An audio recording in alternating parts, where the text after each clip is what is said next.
Welcome to another interview edition of The Malicious Beating right here on Nuclear Holocaust Radio. Tonight I have frontman, guitarist, vocalist Andre from Pantheon I, all the way from fucking Oslo, Norway. How you doing, buddy? I'm doing fine. Right on.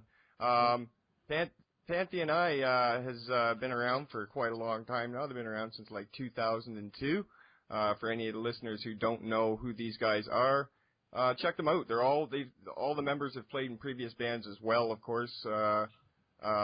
Andre, we'll start with you. You do, of course, like I said, guitar and vocals. And when did you guys start this project? I think we started out in 2001 or 2002. I can't really remember. Right. And started out with like most bands, I think, friends gathering up to play metal. Now you were already playing in bands at the time when you formed Pantheon I, were you not? Were you not playing for? Yeah, I played guitars in 1349. Right. At that time, and 2001. Let's see. Yeah, we just released Liberation with 1349 when me and the guys formed Pantheon I. And who all was in on the forming of Pantheon I, the original? Originally, it was the drummer, and that's the drummer in Now Fest. His name is Renton, and Sagstad, our guitarist. They formed the band, and I think literally day after or a week after or something, they called me. Okay. Asked if I wanted to join in, because I played in a band earlier with Renton, right, which was called Internal Oblivion. We just had like a side project thing that is extremely hard to find online, but I think some songs might be out. Might be kicking around out there somewhere, right? Yeah, somewhere. Some doofus in Colombia has it or something. Yeah. No idea. And from there on, we made our first song at I think it was the second rehearsal they had, which was my first rehearsal. We made this song called Enter the Pantheon, which we re-recorded and added on the Serpent Christ single released with Worlds I Create album. So that song has actually been with us from day one. But you didn't release that until, like you say, the Serpent Christ single, and that wasn't until, what, 2008 or 9, wasn't it? Yeah, 2009. Yeah. So that song has actually withstand the test of time. The test of time, yeah. Really. Right on. And it's kind of cool to think about that. The first song we made, where everything is all up in the air regarding what kind of genre do we do, how a band forms after so and so many years. You have to like find your thing and your sound. Yeah. Yeah, but we kind of found our sound from day one. Of course, we have evolved from the first day till now. We have evolved tremendously in songwriting and the whole expression. But at least some of the songs have kind of just kept with us. So, yeah? That was in, let's see here, 2003, you finally released a demo. And then you did, I guess your first full length would have been Atrocity Divine? That's true. In 2006? Yeah. And at that time, was it the same members at that time, or did you go through some changes? We gained members, because in the beginning it was me, Renton, and Sagstad who played, and me and Sagstad alternated playing the bass on the demo. And we thought it looked really stupid to not have a bass player on the demo. So sure. So we just found the phone book and just pointed at a name, and that was the bass player. So the bass player on the demo is totally fictitious, and and then we got Tor from Turning for Nine to join us. Of course, I played with him for many years. Before. Yeah. So I was confident that he was the right man for the job, and he has been in the band since. But he actually want to call up the name of the player, the bass on the demo. So he called the guy. It's I think a 60-year-old accordion player. Beautiful. Yeah. So that we started there, and we wanted to have have some organic string section. Yeah. So I was gonna say the orchestral type shit. Yeah. You brought in a cello player at that time, didn't you? On the demo, we brought in a cello player. Her name was Silja, as I vaguely remember, and we had Sarita from a band called Ramset. Okay. Which is kind of cool, and she made the violin tracks on that, and after that, on the Actuals Divine, we contacted Sarita could not do the violin, so she gave us a number of another girl that could do the violin. And we called her and had an interview. And actually at that interview, where we met up at Elm Street, I think, which is like a local pub in Oslo. Okay. We were just discussing, and we basically hired her into the band, and that's Gunhild. And she's been with you ever since, though? No, that's the violinist. She quit after... Oh. After I Trusted Divine. Oh, okay. But at that interview, this is getting complicated, but... no, that's okay. We got lots of time, man. I bet you and your audience are highly educated and extremely smart. So you'll probably hang with me here. Oh no, we're good. This is going well. This is, we want to know a little bit about the history of the band before we get into what you're doing now. Oh yeah. Right. And by the way, this is probably the first time I have given a serious interview about our history, because I tend to just talk shit. We'll talk some shit. Don't worry, man. Like I say, we got some time. It's because if there's anything you want to skip over, just, that's fine too. No, questions like these usually tend to be really boring, but I like you. So, me too, man. This is, it's good to get to talk metal with somebody that. It's kind of cool to actually brush up on the history, because I will say this: I maybe have a margin of error might occur. Oh, okay, yeah. With dates and stuff like that, you mean? Yeah, like the dates and might even be who played where and when. But okay, yeah. Back to the depending on how many beers were drank that night at that venue. Yeah. If anybody has any complaints, I bet we have some Pantheon I fans out there that actually will correct me. And they can just go into the Facebook page and correct me, and I can just tell them to fuck off later. Perfect, man. Yeah. That's exactly what Facebook's for. Yeah. They need that the I fuck you right beside the I like. They need the I like, and then they need the fuck you. That's what they need.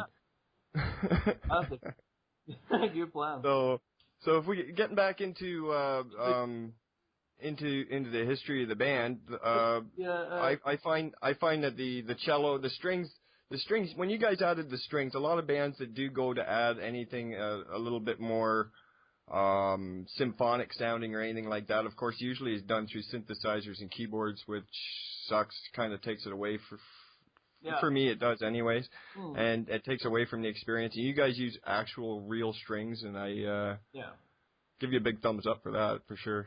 Cool, thanks. We have always emphasized on using organic strings. As I said before, also is that a synthesizer is a synthesizer and the actual player of the synthesizer is kind of a fraud. It's I agree. Yeah, it's like they're trying to be a full orchestra. It's like that's right. Yeah. It's a slap in the face to the cello player, the violinist, all the horn blowers. Yeah. It's just, it's just too much. You can hear string arrangements done with a synthesizer is always choppy, almost always choppy. Usually they are choppy and are just kind of stupid. Just don't get me wrong. I like synthesizer, but oh, I know what you mean. But when you compare the difference, it's like buying the difference between buying a real diamond and a cubic zirconia. It's a big difference. Yeah. Definitely. So I like a synthesizer to sound like a synthesizer. Mm-hmm. Not a synthesizer that think he is a trumpet. No, that's right. You want your keys to sound like keys. Yeah. Exactly. Fuck, I totally understand that. That's what I'm saying. So that's why I really give you guys, that's pretty cool that you use real strings. I like that. So, back to the string thing. I was going a place with, we met up the violinist Elm Street on the right. and we got talking, and we said that we would like to maybe add one more instrument to this. Like a cello or something. And actually, at that time, Live, our now cello player, sat on the table beside us. And she wasn't part of the conversation, like she wasn't with you guys? No. And our violinist knew her, and she said, well, there's a girl that knows how to play cello. Like, yeah, cool. And then we got talking, and we hired both. And to this day, Liv has been with us through all the albums. And you met them over beers. Yeah. Awesome. Isn't that beautiful? So after that, we had a full lineup, and we started making songs, and we recorded Across the Divine, and we recorded everything ourselves. And it's a Japanese label called World Chaos Productions. That really a Japanese? What made you go with a Japanese label? They just had the best off. They just had the best offer at the time, or we like their eyes. Fuck off! Oh shit! And then of course after that you recorded the Wanderer and his Shadow. Yeah, and we got a new lineup there. The drummer, Renton, he didn't want to play drums anymore, so he quit and he started playing drums later on. But at least we got Dan Theobald to do the drums on the Wanderer. Okay. And after that, we lost the drummer again. We're like Spinal Tap. Yeah, a lot of bands seem to be like that, and it's usually the drummer too. Yeah, because in extreme metal, it's painful to play drums. So, yeah. But now, hopefully, we will keep the drummer we have because we are really, really satisfied with them, and it's I think we now have the strongest lineup we have ever had. You had that lineup for the last recording, World I Create, right? Yeah, World I Create and the new recording we did now. Right. And World I Create, that was a fucking awesome album too. Cool, thanks. Yeah. With the cello and everything, it really creates and the violin, it creates a unique sound, because you guys can take your melodic breaks. Yeah. And then boom, you're back into this blast beat fucking vicious, straight ahead black metal assault all of a sudden. Yeah, it's really up and down, and I think it is, but it goes together well, and that's not easy to do. Like where it doesn't, the transition is smooth, is what I'm trying to say. Yeah, I think we kind of cracked the code there regarding the blend. We will never categorize ourselves as a black metal band, and that's kind of, I think that's where people tend to fall off and actually not check us out. We are not a black metal band, but we can be as fierce as a black metal band. We can sound more black metal. No, yeah, that's what I meant. That sound, that's straight in your face, but non-symphonic blast beating type of. The only reason why I don't call it black metal is because I don't want to ruin my view on what I think black metal is. Okay. I think black metal is early Darkthrone and early Gorgoroth, and it stops there. It's like my perception of black metal. I don't want to. Is early 90s is black metal for you then? The very beginning of the second wave? Yeah. Is that what you would? Yeah. Early Darkthrone, Mayhem. Yeah. Yeah, like early Mayhem. A lot of the early stuff from most of the bands that are still active today, I consider real black metal. But I love black metal and I love what we're doing, but it's like I love taking a dump and I love sex, but I don't necessarily combine them. Right on. Not necessarily, eh? Some people. I got that. I got that, Andre. I'm okay with that. No, I understand exactly what you're saying. You're definitely not what you would call a traditional Norwegian black metal band by any sense of the words. I think you guys have obviously expanded into something different. And but what aside from like content-wise, let's talk about that lyrical content. You're the vocalist. Do you write the lyrics yourself? And what is your inspiration? What do you write about your message base? Not your message, but you understand what I mean, right? Oh yeah. I can go through actually all the albums because they are. They're different throughout. Sure, let's do that. Yeah, it's like a thematic thing throughout, and most of your albums are conceptual albums, right? Yeah. Oh, hang on. Before we get into that, though, Pantheon I, where did that name come from? Who came up with that? That was I think me, Renton, and Sagstad, as I recall. We sat home at Sagstad's place, and we just thought we need a band name, and we need something that will kind of hit people, and it's kind of weird because we want to create some kind of weird music as well. So we just combined Pantheon and I. The full meaning of it is Pantheon is like a deity, a god thing, right. And I is the ego. So it's basically saying that we are gods. Yeah. So that's the no, it's a fantastic name. Yeah, and there's a lot of people, even on tours. I remember we did like a tour with Mayhem, I think, a couple of years ago, and always referred as Pantheon I. No. Yeah. Because people don't know how to pronounce it, and I don't know how it is. No, it's not like that in the States or Canada. You guys know how to pronounce Pantheon, but in Norway we are notorious for writing Pantheon with PH in front. So really? Pantheon. Yeah. Pantheon. It's so many cases. we did a lot of interviews here in Norway in magazines and stuff, and they write it wrong all the time.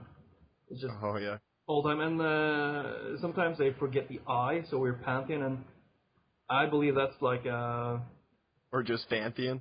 Yeah. It's a French band called Pantheon. I recall, and it's an American band which is really right-winged. That's not you. That's not us. We got actually invited to play at a festival in Germany. That had majority of the bands were like Norse Viking metal and skinheads. And oh wow! And we headlined the festival because I think the promoter actually thought we were the right-winged American Pantheon. So we played like a Nazi fest. That was hey, as long as you got paid, I guess. Oh yeah, we got paid. And that was so cool. We headlined above Tyr from Iceland, and at that time we were not nearly as big as Tyr, so something was wrong. We got like all kinds of alcohol and stuff, and particularly that night we got really drunk, and I think we split up like. Well, I quit the band 2 times. In one night? Our drummer quit the band 2 or 3 times that night. That was like, that was chaos. Oh, it sounds like a hell of a party. Oh, it was. So, yeah. But yeah, back to the lyrics. Usually it's me. Either I write the lyrics alone, or I get our bass player Tor or Sagstad to help me out. Yeah, like we had some writing sessions for the pre-production that we made the last time now, and it was me, Tor, and Sagstad. We just sat down, and I think majority of Worlds I Create also is me, Tor, and Sagstad that collaborated on the lyrics. But the first album, I think the majority of the lyrics was me, because I had this whole concept. Actually, that dates back to our 7-inch EP that we released by ourselves.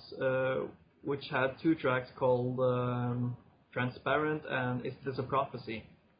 And that was back. Was that back in 2004? That EP? Yeah, that was before I Trust the Divine. Okay. And that was like a pre-recording and a pre-story to I Trust the Divine.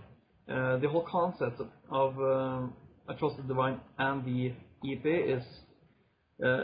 It's a guy that falls into a coma, and in his coma he is in a house which has a certain set of doors which represent each song. So in each, and when he goes through each door, he faces like a vague memory or like a fragment of his past that he relives.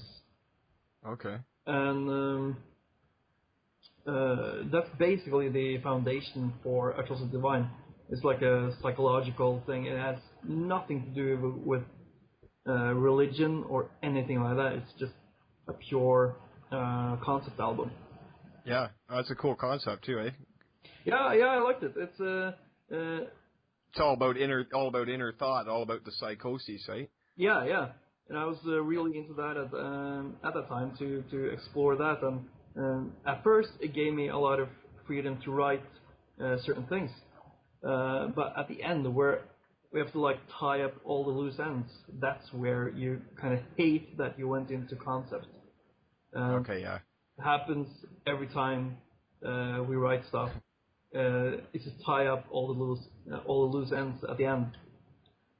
But with The Wanderer and His Shadow, it was not a concept album. We wanted to do, each song has its own story. Yeah.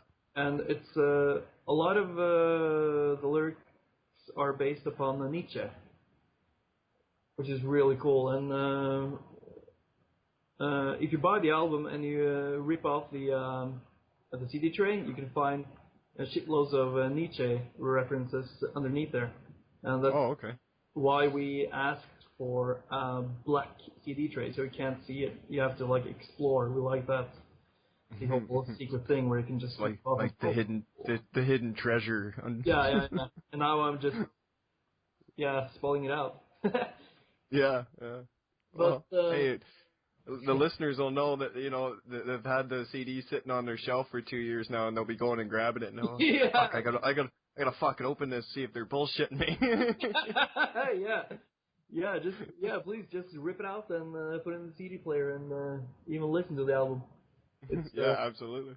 I think a lot of our stuff is not as accessible as we would like it to be, but that's how we make stuff. It's you have to kind of be in the right mood, and you have to really commit to our material to fully enjoy it. I know what you mean. It's kind of our plus side and our bad side. That you can't just put on the album and have it as background music, or just go really fast through it and like a cool trash song. You have to kind of immerse yourself into it. Yeah, which is that's what is necessary when you listen to your album, is to become immersed in it, like you say. Yeah, and that's also the part with the lyrics. It's when you read the lyrics. And try to actually read along with the vocal lines. It gives you the kind of where I stand and where I stood, and can actually go more into it. That's one of those things I actually appreciate with our own material. Kind of just go through a story and go really deep into the tissue there. But regarding lyrics on the Wander in the Shadow, we can go through a couple of songs there. Shadim. Yeah, let's do that. Yeah, Shadim is basically this is kind of, I don't like to say this, but because I want people to have their own versions, and I hope people have. Our fans have their own twist on it. I will reveal some of our songs now, how I wrote it, because I write like what you were thinking about when you wrote it. Yeah, because everybody's going to interpret it a little bit differently, so this will give us some insight as to what you were thinking. Yeah, it's like with Catatonia. I'm a huge fan of Catatonia, and luckily there are friends of ours as well. And I asked Jonas, the vocalist, what he means about his lyrics, because I almost fell in love with the lyrical contents of some of the stuff he writes, but he refuses to explain. And that's one of those things I really like about him as well. But I'll reveal a couple of tracks that are on the Wander. It's the song Shadim on the album. I think it's the third to last song or something. Okay. It's about rape. It's really about from the rapist side first, and then you go to the victim's perspective. And this is regarding a rape of a loved one. That let's say you're a girl and your boyfriend rapes you. Okay. It's a very dark and extremely serious issue, but that's basically what I mean. But it's very symbolic in the raw words there. It's extremely simple, so you'll probably never have figured it out. And the song that is I won't reveal that, but coming to an end the song, Yes. which we really like in our band as well, and we really want to try to make that a part of our live set. But the song is based upon a real experience from my side, so it's a kind of me trying to open my heart and try to in metal, and I think that's kind of cool too, to actually try to dwell into some emotional aspects in this song. Oh yeah. It's so. Oh yeah. I think that's important to add that's how you get emotional songs. Like if it's a personal, like you say, like if there's something personal there for you, then you know you've done something right. Yeah, I think so too, and you can hear the vocals as well. It will be. It sounds more sincere, and it is more sincere. Writing, just take like an example. It's more powerful to actually utter the words "I love you" and scream it and mean it than saying "in the dark forest of the Netherlands" and stuff like that. It's because that just it doesn't do anything. Yeah. So that's kind of the lyrical contents of that album, and let's move forward to Worlds I Create. Yeah. It's basically a huge fist in the face of Christianity. Yeah, it is. It is. I was just gonna say with the lead single "Serpent Christ." Yeah. Let's hear about it. World I Create. Yeah, it's it's just us getting really fed up about Christianity and kind of put a nail in the coffin on anti-religious lyrics, anti-Christian lyrics, because we are more into anti-religion than anti-Christianity. We kind of look at Christianity like the obese, retarded kid in the class that doesn't fight back. That's a good description. yeah. That takes up a lot of room and eats a lot of the food. Oh yeah, and it doesn't fight back. You can poke him with a stick all day. Yeah. And he will never fight back. While other religions, they will actually try to fight back, and that's admirable. Yeah, that's true. But I can only speak for myself. So when people are listening to this is me speaking and not Pantheon I speaking when I speak about my own personal beliefs and belief systems and stuff like that. The thing is that I don't think anybody in Pantheon I have a belief in anything. It's that's why we also call ourselves anti-religious. It's we're kind of fed up with it's so easy to poke fun of Christ and fun of God and that aspect, but why not try and go into other religions of the world and see how they work? And that's kind of what we did on our new material. One of the songs that we're going to play here later called Paraiah, which is about Hinduism. And we're not bashing anything at this time. We are just explaining. We are telling a story behind every religion. We got really into all the religions we are talking about. We don't want to just pull out something and say, "Oh fuck, I hate this. I hate you. You are stupid." We actually want to go into everything and write about. Be truthful about how if you can't just write material hating on something that you're completely ignorant about.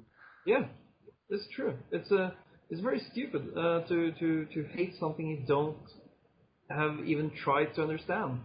So we understand it, and that's kind of why we don't like it, but we don't bash Hindu gods like Ganesh and stuff like that. That would be stupid. But we have for the two songs we wrote now and recorded are based upon stories, and stories that might be real, might be relevant for people out there. Right. And people might consider us sissies and things like that. I really don't care. I don't want to be at the ignorant side of the music industry anymore, and just singing about Satan and sing upon Jesus' face and stuff like that. That's cool. We did that before. We did do some harsh and really blunt lyrics on Worlds I Create, but I like it because they were meant to be blunt. They were meant to be what they are. It's like we're singing about Christ, resurrect, and we'll fucking kill you again. And well, this just isn't the project for that, right? I mean, it's Pantheon I evolving, and I think we have now evolved into something we are really comfortable with. It's focusing upon music, and really good music, not trying to recreate anything. We are solely just creating new music like it's art. And I find with the sorry to cut you off. I find with the what you're saying about with your belief system, but yet you because I find you're a lot like me that way. I'm not religious in any way. I don't even like religion, but yet I am fascinated to it to the point where I have studied several of them. Yeah. You know what I mean, they're interesting, so why not dive into them? They are really interesting. I mean, try reading the Bible. It's extreme. It's fucking far out. I know. I know it's a better story than Star Wars. It's it's mind blowing. I mean, even at in the start, the Genesis, it's just really weird. Everything is just weird because people lived for 700 years, 800 years, 900 years, and it's just weird. It's weird, and it deserves a good read. It just actually I kind of like the Bible because it has so many fucked up stories. But I like it on the basis that it's fictional. I like it as a fictional book. That's what I've always said. It's the greatest piece of fiction ever written. Yeah, it's way beyond whatever George Lucas wrote. Oh yeah, the stories in it are fantastic. I know. Yeah, they're huge. These great big huge tales that are. And the thing is, though, is what bothers me is that people can take a book like that, though, and so many people, and actually change their whole life and tune their whole life to it, to the point. Yeah. It's a shame.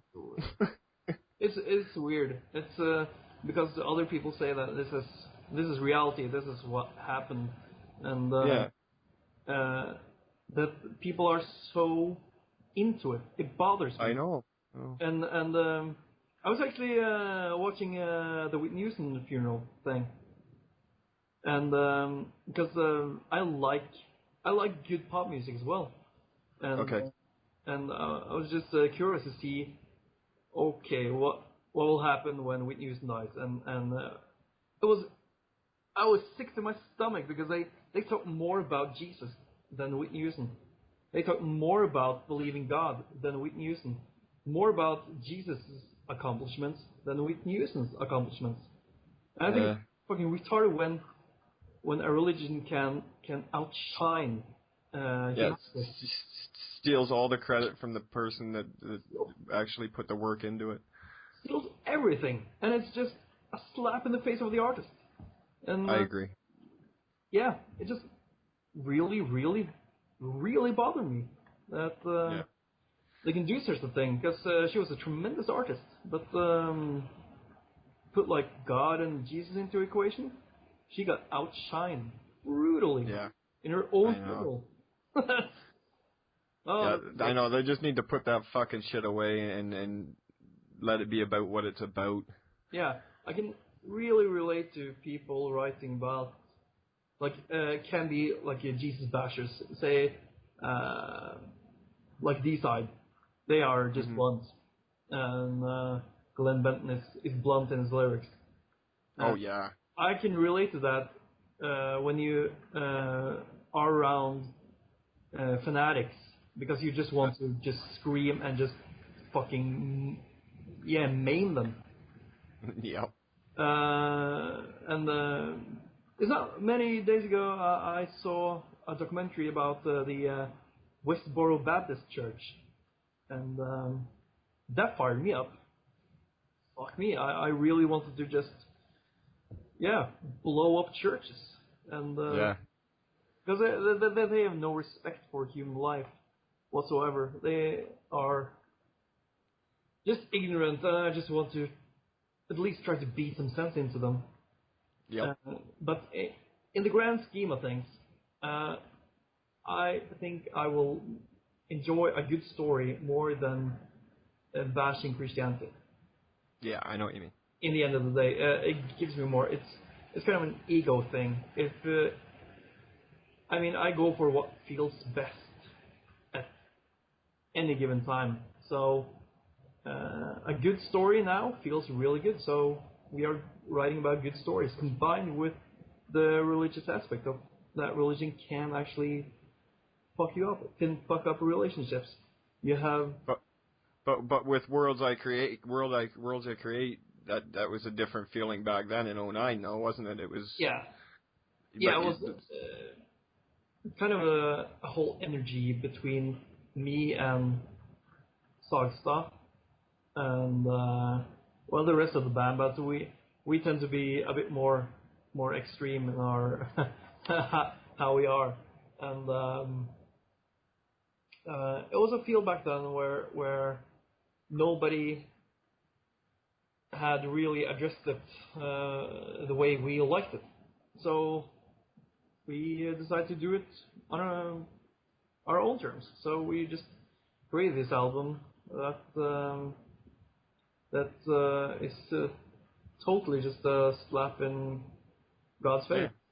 Yeah. And we also have the Norwegian song "Band" on there, which the lyrics are basically about the last Viking standing his ground, and just that one, and the song called "The Last Stand," which is also just the last man standing, and hordes of Christian morons are just coming to get him, and he swears by the sword and just, fuck you, I'm standing my ground. And we kind of picture that would be the case here in Norway at times when the whole Christian invasion came. Yeah. They not just Norway, they did that across the entire planet. Oh yeah, it was a Spanish Inquisition where it was believe or look at North America. They come over here and killed all the native Indians and just moved over here too. Same thing. Yeah, what a bunch of assholes. It is. I mean, no disrespecting the people that are there now, but the Christians also made the most notorious torture devices in all of history as well. Oh yeah. I mean, their symbol is a brilliant torture instrument, the cross. Yeah, exactly. Just to defuse people that might think burn the cross is like a homage to KKK or something. Mm-hmm. Burn the cross is basically burn the cross. It's nothing more, nothing less. It's just burn Christianity. Yeah, exactly. So, but it's not. You guys got that out of your system with that album, though, is what you're saying? You're pretty much done with. Yeah, I feel I have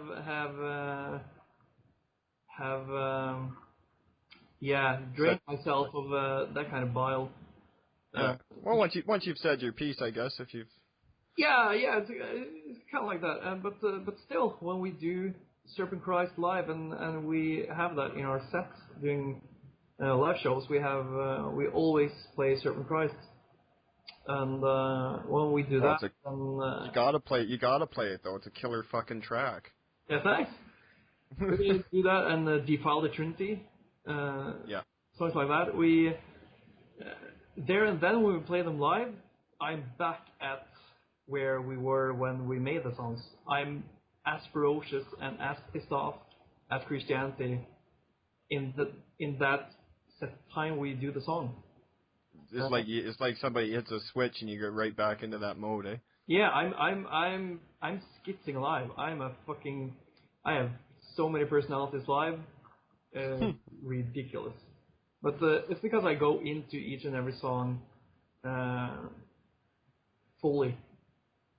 Live shows like an emotional roller coaster. Yeah. I just immerse myself, and sometimes I get so drained out. I just go to bed after the shows. So. Have you guys been doing a lot of live shows, or have you done any big tours or anything in the past? We did a tour with Mayhem, but that tour it was disastrous because we were promised a full tour, a full European tour from promoter, and he totally bailed out. So we got to do 9 days, I think 7 or 9 days with Mayhem in France. We toured the shit out of France, and that was the shows were really good. I mean, the how the Frenchies opened their arms to us was amazing. They really liked Pantheon I, and we really liked France. So really, eh? That was cool. And we did our last European tour was with Absu, the American band. Oh yeah, I know Absu, yeah. Yeah, and we stole the guitarist after that tour. So you what? Yeah, we stole their guitarist, Atheris McKay. Oh yeah, you guys run 3 guitars now, don't you? Yeah, we had this elaborate plan that our cello player were to seduce the guitarist of Absu, and successfully she did, and she married him. So get out of town. It's true. Really, well, eh? Probably not the plan that we had this elaborate plan, but the cellist actually married to the guitarist. Oh, that's wicked. Yeah. So he moved to Norway and he joined Pantheon I, so I do not play guitar in Pantheon I anymore. And that's real. So now you're just doing vocals. Yes, and that's also one of the reasons why I can actually immerse myself into the songs more.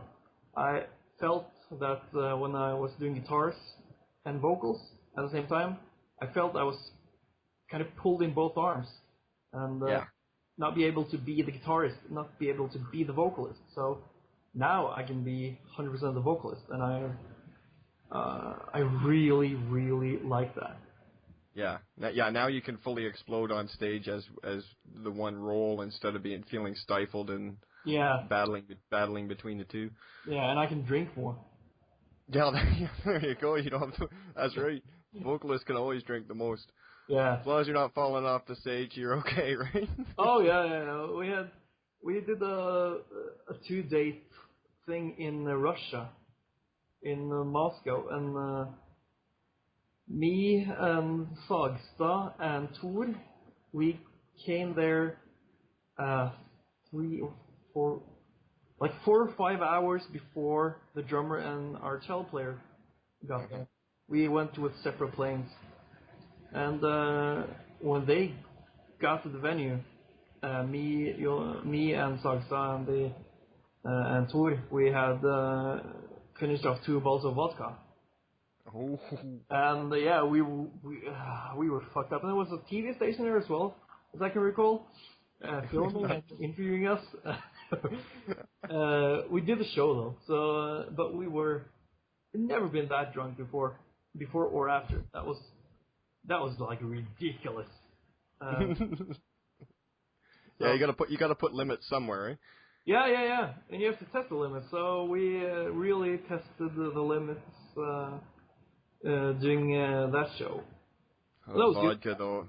I don't drink vodka anymore. I tend to black out on vodka. I usually stick to either the whiskey, the beers, or the rum. All right. Yeah, right. What's your beverage of choice? Vodka. Vodka is, eh? Yeah. I'm a champion when I get vodka. Dude, it's what I prefer to drink, and I kind of mix myself. What do you got? You got some You got some Russian in you don't know about, or what? Maybe. I am.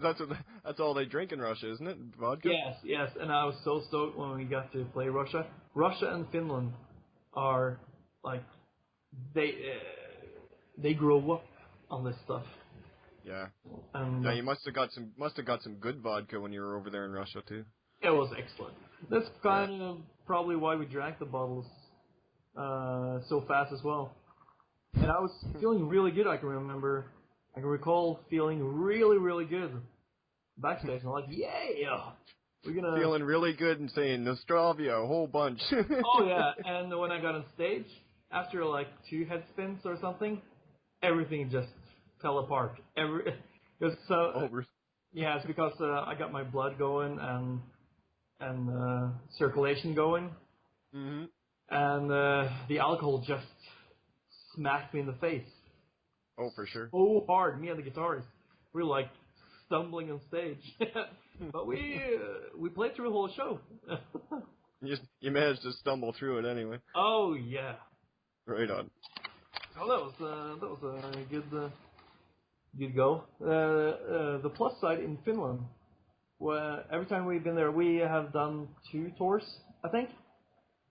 1 tour with Kvebek, and 1 tour with a band called Enoking Crescent. They have saunas there that you can detox in the day after. Perfect. Yeah, that's so cool. I really like that, to just sit and sweat everything out and go on stage again and do the whole routine. Yeah, being night fucking brutal metal and drinking, and then the next day in the spa in the sauna. Yeah, it's very sweat. It's what keeps people going again. Because when I get too drunk, like really, really too drunk, the only thing that can get me up to do a gig the day after is the sauna. So Finland's good because then I can just get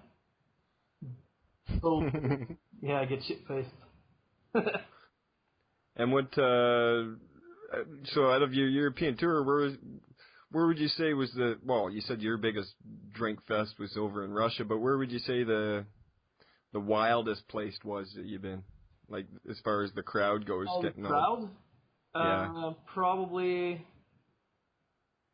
France, yeah. France? France. The first couple of gigs we did in France with Mayhem was amazing. How the people responded. It was amazing. It was mosh pits all over the place, and people fighting. That was cool. I like that. That always adds entertainment. Oh yeah, it's entertainment. It's just cool that our people our music can trigger people to do stupid things. That's kind of cool. Yeah, fucking right, isn't it? Yeah. Other than that, really good memories are when we did Summer Breeze Festival last year. I think it was last. Where was that? Where's that, in France? Summer Breeze is Germany. It's Germany. Really big festival. That was really cool, and I love doing festivals. Basically, just festivals, and I would really, really love to do to come to the States, especially Canada. I really want to do shows in Canada. Fuck, that'd be really cool, man. That'd be really cool. Get you guys over here. I mean, the thing with Canada though is it's big, like Russia. So to get from one side to the other takes quite a while. It's quite a bit bigger than the United States up here. Yeah. Yeah. But that's kind of where you guys in Europe, you guys got it made that way as far as touring goes, because your countries are also so small. Yeah, we're crammed together. It's so weird because when you are in Europe and Scandinavia and stuff, you can drive for 6 hours and you get to a whole new country with a whole new language. While in the States, drive 6 hours, you have the same language, you have the same, everything is just the same. And over here in Canada, if I wanted to drive coast to coast, you're looking at 4 or 5 days, eh? Yeah. Of straight driving. 4 or 5 days you can drive through Europe. That's well, it's crazy. Not, but you can get through a lot of countries. Yeah, that's what I mean. So I would like to. But no, it'd be great to get you over here. I'm sure the Americans and us Canadians, I know we'd love to see us. Yeah, no, also, have you ever been over here aside from touring? Like, have you ever been to North America for Never. Never. Never. I really would like to go, and I kind of promised myself I won't go to the States unless it's with the band, because I want my first time to be there to be something productive and be something really, really memorable.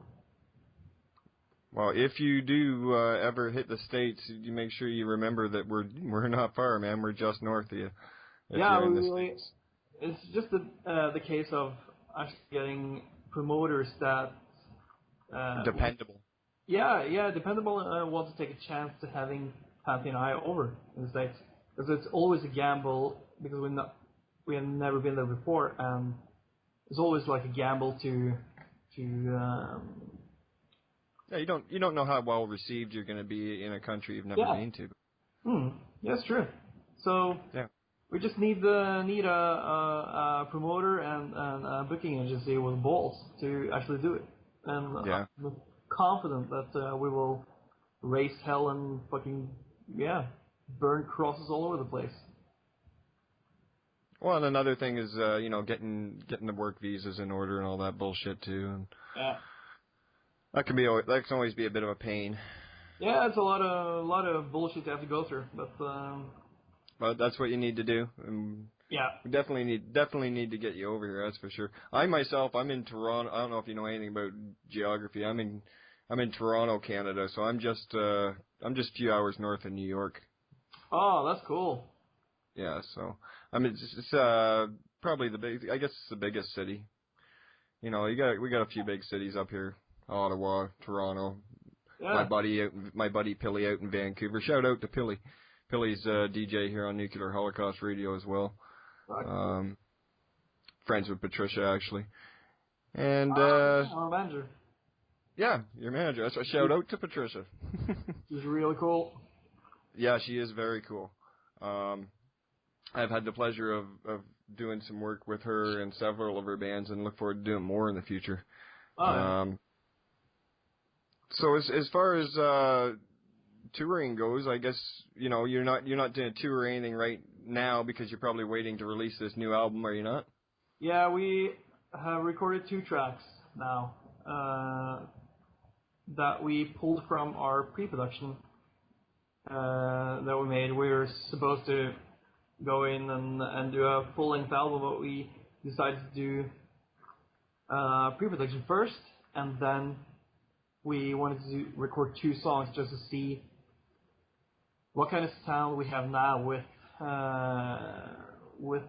Shandy McKay in the band, and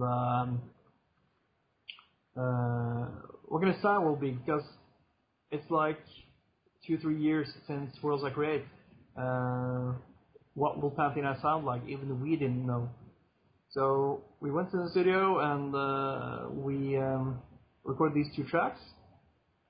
And now we are actually looking for a label to either do like a 7-inch vinyl or something, or even do a full-length album, because we have all the material done for a full-length album. And you do have enough written for a full-length now, eh? Yeah, we have a lot of material that are still just laying there, and we are these days rehearsing and just polishing the songs, just making them 100%. But we're basically ready to go into the studio to record a full-length album, as long as we get a label to back us up. Sure. So now, what happened? The label you used for World I Create, what label was that? Candlelight Records. Now we decided to part ways. I think the expectations both ways were set a bit high. Okay. So and we just decided to part ways. It didn't work out for either one. Just time to move on. Yeah, time to move on. So. Yeah. What about these two tracks that you recorded? I have one of them right here. We're gonna play that tonight. It'll be right after I'm finished talking to you. It'll be a world premiere of the tune Paraiah. And where did you record these two tracks? What studio? We used the same studio as we did on Worlds I Create. It's called Strand Studio. So. Where's that, in Oslo? Yeah, it's in Oslo. So it's just close by everything. It's kind of a relationship thing where we think, we know that he will provide us with the best sound for the material we have, and the same thing goes for the artwork. We actually have artwork for these two tracks already done by the artist who has made all our covers, who is Kjell-Åge Mæland. And he has given us some amazing artwork on all our albums, I think. So it's actually a piece of art that goes with these two tracks. That's already painted and already done. Okay, cool. So and he paints. That's what he does. He paints. Yeah, he paints. It's oil paintings. Oh, okay. And even some of the paintings he have, all our covers are original pieces, and I saw you. I saw a photograph of you standing next to the artist with one of the canvases that he'd painted up for you. Yeah, it was me and Shannon McKay standing there with the artwork between us. It was kind of cool. I didn't know he had the original artwork. I thought he had sold it off to a private collector. So it was surprising to actually see the artwork in his studio, because we went up there to look at the artwork he had for the two songs now. And we got to look at that, and we just saw it in the corner of our eye that Worlds I Create were just standing on the side. So that was kind of cool. Oh, very cool. So, you obviously, like I say, if your artist is doing a good job, you might as well stick with the artist. And if your producer knows what sound you're after, they know what you're looking for. I mean, why change? Yeah, we have definitely found our people and our partners to collaborate with. It will be utter fucking stupid to use any kind of digital art or something like a band photo on our next album. That would be so out of the ordinary for Pantheon I. And I like the fact that you can put every album side by side and just look at them like pieces of art. You seem to be a real fan of the like you say, the organic, the real, the tangible, not the... Yeah, I understand what you're saying. I like things to be organic. Don't get me wrong, I don't like hairy armpits on women. Not that organic. We have to draw a line, don't we? Like we said, you gotta draw lines somewhere, man. I actually interviewed with Derek Rice from Radio. Right. He's a really cool guy, and he actually likes hairy women. That's fucking cool. I really admire that. I like people who are just upfront honest about what they like and what they don't like. That I'll admire, but I can't admire a hairy woman. Oh no! Hairy women are atrocious. But no, yeah, I know what you're saying. That takes balls to yeah, it's so openly. Cool. Yeah. I really like people that just say, "Well, yeah, that's me," and deal with it. That's so cool. It's I have so many discussions regarding what kind of music I like. Yeah. And stuff, and we did a tour with some people, and they were typical metalheads, like leather jackets with 10,000 patches on, and just metal. And they were into Manowar and all kinds of stuff. And we got into a huge discussion about Slayer. And I am one of those people who actually don't like Slayer. Okay. I get why people like them. I totally get that. But I don't like it. I think they have really, really good opening riffs. And I think they just fucking falters after the opening riffs. Every time. They have like these cool like Seasoning in the Abyss and Raining Blood. Like these really cool openings, and then it just goes into and just dude, don't stop with good riffs. Holy fuck! Don't candy coat it. Tell us how you really feel, Andre. And I got into this whole thing because I went to see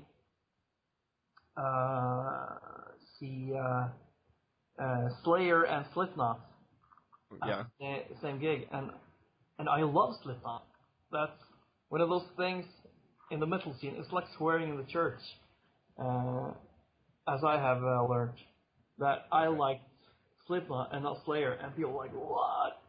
Mm-hmm. You're not metal. You know what Slayer stands for? Like, I really, really, really don't care, because I like what I like, and if I like it, how can you convince me with words that Slayer is better than Slipknot? It will not happen.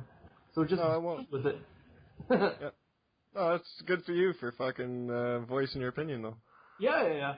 But I totally get why people like Slayer. It's just I don't like it. I much rather prefer to go to any like Slipknot gig or even Linkin Park.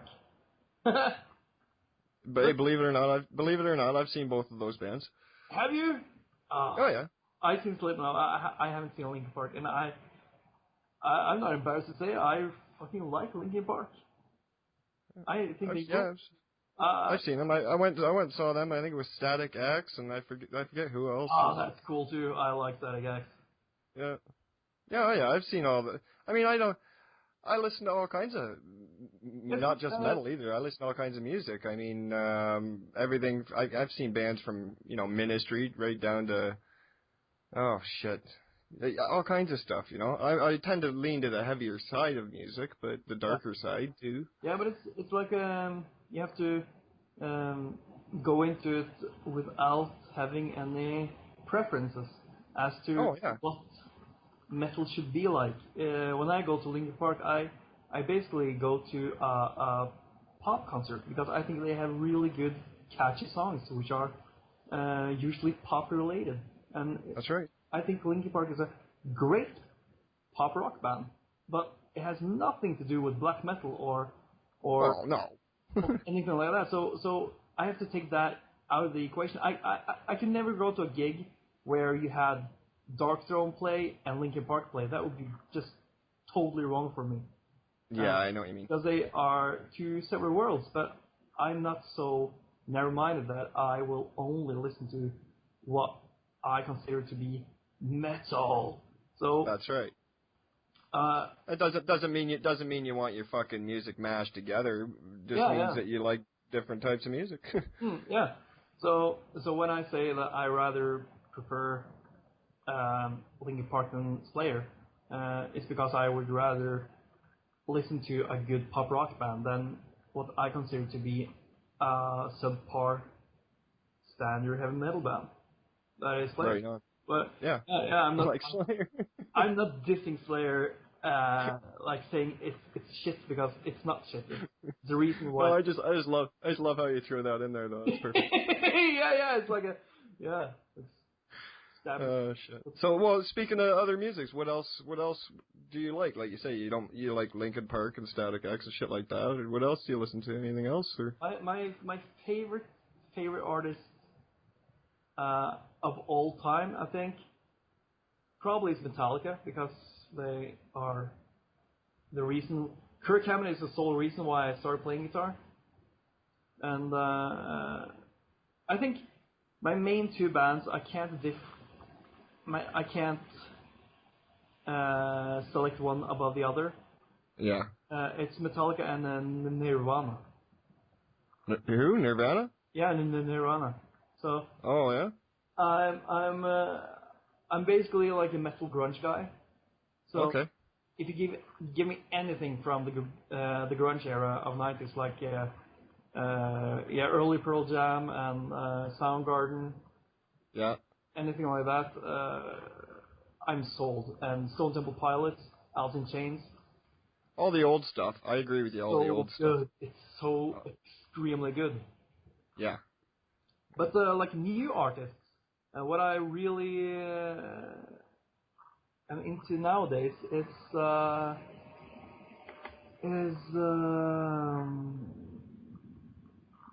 let's see here. I have so many.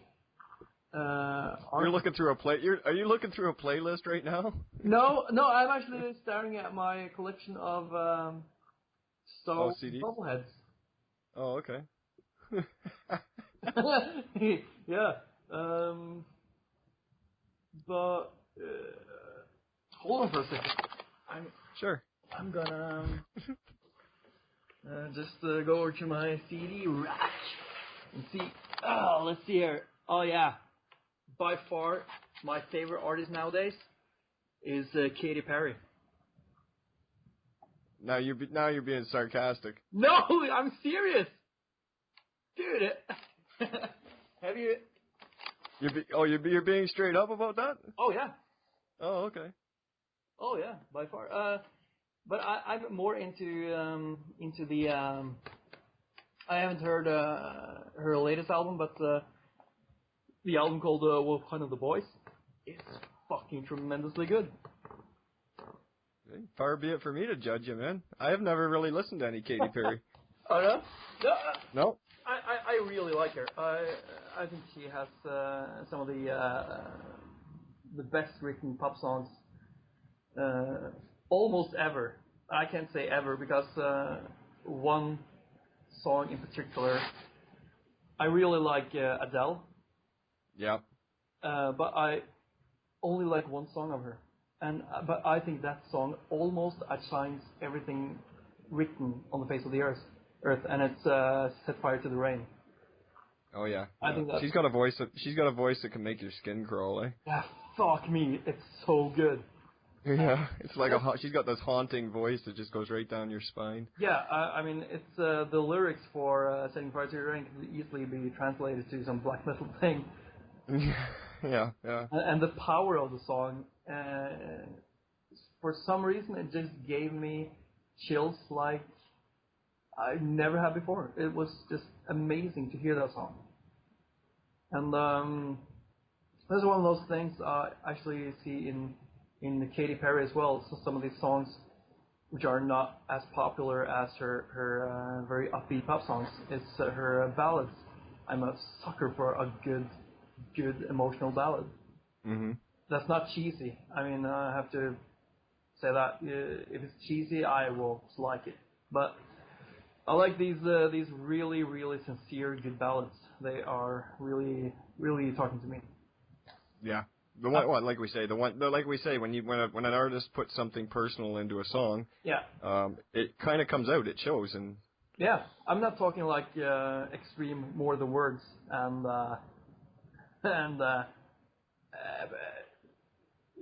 Scorpions with a Wind of Change. No, I know what you mean. I hate those songs. But when you get like, and when I say ballads, I include songs like Brothers in Arms with Dire Straits, which I think is a tremendously good track. And of course, so some of the I like actually the later Pink Floyd than the earlier Pink Floyd. Oh yeah. I really like the Division Bell album and Yes. A Momentary Lapse of Reason. That's one of my favorite two Pink Floyd albums, and it's because they have the chill songs there are so fucking good. High Hopes is probably one of the best tracks of Pink Floyd, I think. There's even a couple tracks off Relics that is really awesome too. Yeah. No, Pink Floyd were an amazing band. There's no debating that. Yeah, they were amazing. So, how do you feel? Where do you stand on? Well, probably the big one, Black Sabbath. Where do you stand on them? I really like Black Sabbath, but I'm not like a Black Sabbath head. I'm not. No, but you respect them for what they've done. I respect them through the roof. I think they are a really good, really good band. I mean, even though they have these weird ass releases that Tommy Iommi just took the name and put the Black Sabbath title on, has its merits. I mean, some of those albums are actually good, but the really good stuff is early Sabbath. When you have the song Black Sabbath, is one of the darkest, eeriest songs in the world, and it's still. I agree. Is it after what is it, like 30 years or something? 30, 40 years? Yeah, 30 something. Yeah, it's insane that those three to four notes that they have in that riff is still it's the most eerie song I ever heard. 72 actually, so 40 years. It's 40 years old, and it's 40 years. Those 4 decades. 3 to 4 notes still are the heaviest and the most eerie and scary tones ever created. And I have to count. And they're still relevant in metal today. I mean, those. They are. So I'm really excited about they having the reunion. I'm not as I said, a huge Sabbath head, so I can care less about one of the members not being with them, but I will definitely go to see them. Yeah, I had the pleasure of seeing them with all the original members with Ozzy when here in Toronto they played the Skydome for the reunion tour back. I don't know, it was a while back. Pantheon was on the bill though. Oh, that's cool. Yeah, I got to see the last show Pantheon did here in Norway. You got to see it? Yeah, I got to see the last show they did in Norway. Awesome. So that was really cool. It was back when they did the Reinventing the Steel album, and Phil had this huge ass beard and long hair. That was so cool. I really liked that. And a lot of friends of mine weren't at that gig, and they were so pissed off at me that I got to be there. How as far as hometown goes, you guys get good hometown support at your shows and stuff, or? Yeah, I mean it all depends, because here in Norway the scene is totally different from once you cross the border. So here in Norway, it's like huge bands that are doing tours in states and all over the world from Norway are almost laughed upon here in Norway, because it's such a hard competition internally here in Norway to be in a black metal band or an extreme metal band, because we have so many good bands originating from Norway. So everybody is comparing it to either Satyricon, Dimmu Borgir, or Immortal Emperor. We have so many high-end bands in that spectrum, so it's hard to actually poke through the fog here. And that's understandable. Yeah, so it's hard to say.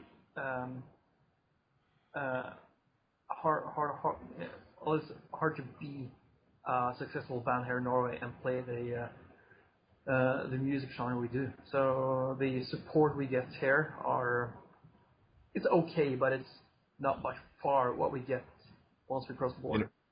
Internationally is where it's at, eh? Yeah. It's weird because you have to kind of like readjust yourself when you have been on tour, where you are somebody, to come back to Norway where you are nobody. Well, I guess I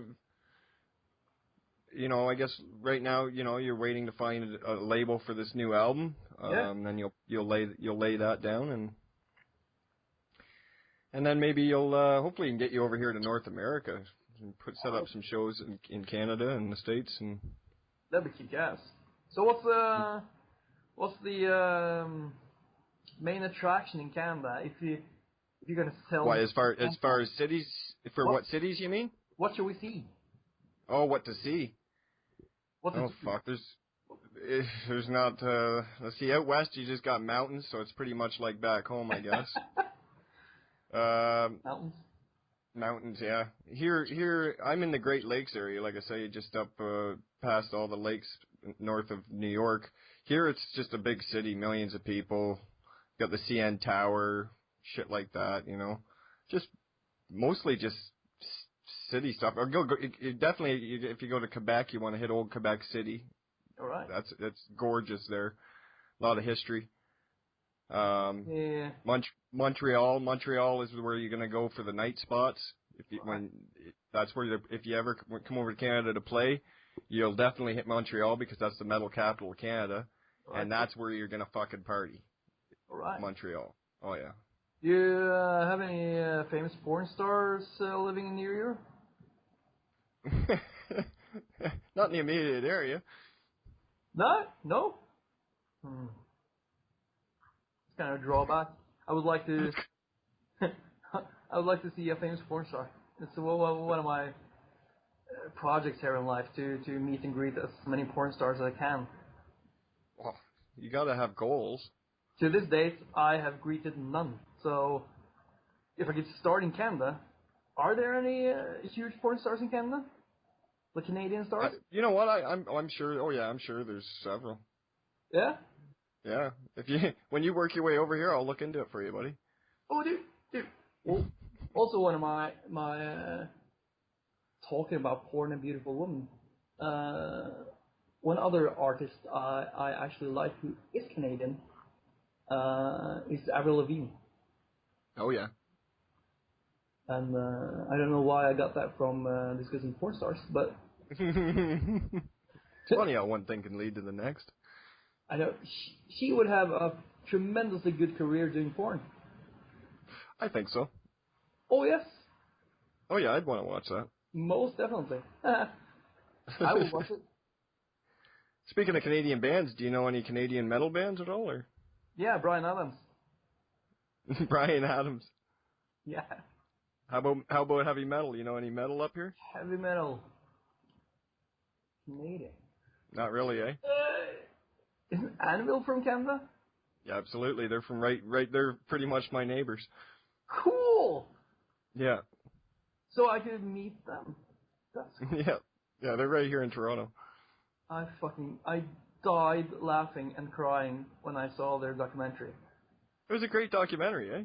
I felt so sorry for them. Oh yeah, I know. But I can also relate all those small things that just happens to them and how just shit went down the drain. I can totally relate. It's so. I mean, it's reality. It's how it is. I thought it was great watching when it finally come to a hilt when they were on tour and they didn't get paid over in Prague and. Dude, that was hilarious because I've been in that situation. And it's so fucked up where the promoter just don't pay up and. Yeah. I've seen shows where I've seen a show where a promoter dipped out of the show before the band even come off stage. Yeah. They never got paid, and by the time the band was done, the promoter was gone. I've been in that situation as well, and it sucks. It's just, but it's how it is. So yeah, unfortunately, it will never shock me, but it will. We have our our methods of getting the money. Either way, we will find that person, and Well, we got a band over here in Canada. They're a technical death metal band that started up. Been around for a few years. They just did their first album. Last year they wanted to do Canada-wide tours, so my buddy Pilly took care of the West Coast, a lot of the West Coast stuff, and then I took care of the East Coast bookings. All right. And the one show that they played over here, while we were in Toronto, we played, I got them to play Oshawa, which was it wasn't a great turnout. And the band was standing up against the bar with long faces, and they were looking rather upset, and I'd come in from having a smoke, and I went over to them. I said, listen, guys, don't worry about it. Just go up, play. You're getting paid regardless. You know, because I promoted that show. I said, you know, you're getting paid regardless. Yeah. Just pay. Have, you know, here's some beer tickets. Have a couple beers. Chill out. And they were like, whoa, we're getting paid still? I said, yeah, you're getting paid. Don't worry about the turnout. They were like, oh, okay. And you could see just a sigh of relief come over their face. Yeah. Oh, yeah. Oh, we're getting paid? Oh, okay. Yeah. It's a brutal world if you're going to try to make it in the metal industry. Yeah, it is. Also, a lot of people have normal jobs. Oh, yeah. Yeah, it's pretty hard to support yourself solely on your music. Yeah, you need a tour. You know, I mean, that's everybody's lifelong aspiration as a musician would be to be able to just do that for a living, but not a lot of people can get to that level. No, it's you have to be, you have to make sacrifices, a lot of sacrifices as well. So especially in metal, like if you want to make it big, you want to go pop star or something, not metal. Yeah, pop star or start like a Dodge. Learn how to rap. Or something. Country. If you want to make money, learn how to rap. What? I say if you want to make money, learn how to rap. Yeah. Definitely. That's a money maker. Yeah. Unfortunately, it sucks. Yeah. And but all right, man. I really appreciate you joining us here on Nuclear Holocaust Radio for this interview, man. It's great to get your voice heard up here in Canada. And right shortly here, we're gonna play this song Paraiah for the first time ever on radio. And cool. So like I say, when you guys get this next album done, I hope you're gonna come back and talk to me again. And definitely. Yeah. Might be even me and some other guy or girl. That'd be perfect. Hell yeah. You're welcome here anytime, Andre. If you ever stumble upon like Avril Lavigne or something, just say to her that Pantheon I wants her to guest on the next album. I'll link her up with you on Facebook. Yeah. Please do. And give her my Skype accounts. Speaking of Facebook, you guys, the listeners can find Pantheon I on Facebook. You can find them on MySpace. You'll see them all over YouTube as well. And I don't know. I guess that's about it. Did you want to introduce this world premiere track of Pantheon I, Andre? Yeah, sure. Yeah, this is from our last recording, not released. This is a world premiere. The song is called Paraiah. All right, on Nuclear Holocaust Radio. Keep it locked.